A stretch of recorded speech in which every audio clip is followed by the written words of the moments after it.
Justin's taken us through how to use the trail arm during the full swing. Now, I'd have to imagine that this is something we can use in the short game as well. Absolutely. I think it's really effective for all our shorter shots when we lower the speed. If you think about it, the club only weighs a pound. So we don't necessarily need both hands attached to move a club that only weighs a pound, especially on slower speed swings.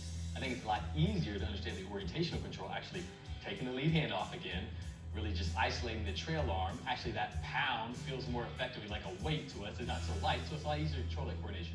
So let's start at 3 feet, 5 feet here, short putt, something easy to line up.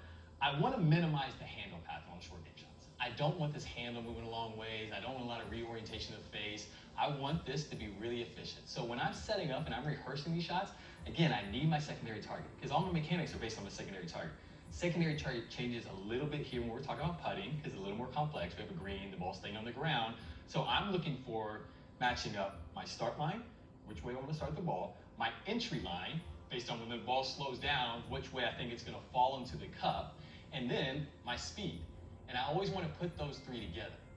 This is a short putt, I'm trying to stop the ball somewhere about 1.5 feet past the hole. When I get over here, now I'm going to match all those up, entry line, speed, and start line, and try to create a very minimalistic handle path that'll achieve those things. Again, I want to do all my work early almost. I want to feel like when I set up everything that's somewhat square to the target so I don't have to do a lot of reorientation work. Then I'll take that same idea, bring it back. Now we're about 15 feet. Really here, if anything, I just want a little bit of side to side and a little bit up and down. I don't want any twists, I don't want any in and out.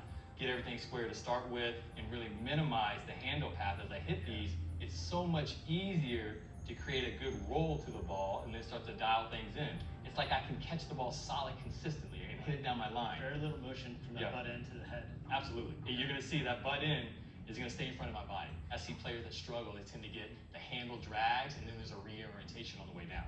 Very difficult in a short shot. Same idea. Okay. Now we got a nice little dicey lie kind of uphill. Yeah. This is great. So this really challenges your mechanics. And again, the same idea.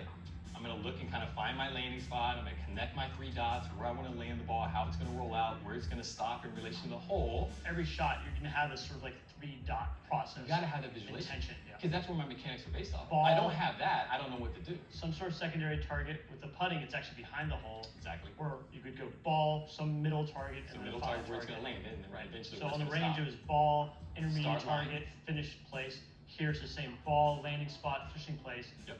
With a putt, it was ball, hole, and then what's behind. Exactly. How far Just max those up. And again, max those up. Trail arm dominated motion. This feels more like a soft toss. I don't need a lot of body support here. Again, if I'm soft tossing this, you see my body just kind of react to the motion. It wouldn't be really creating the motion. I think the same thing here. Really minimizes handle travel. Really understand how to feel the way the club head and coordinate it.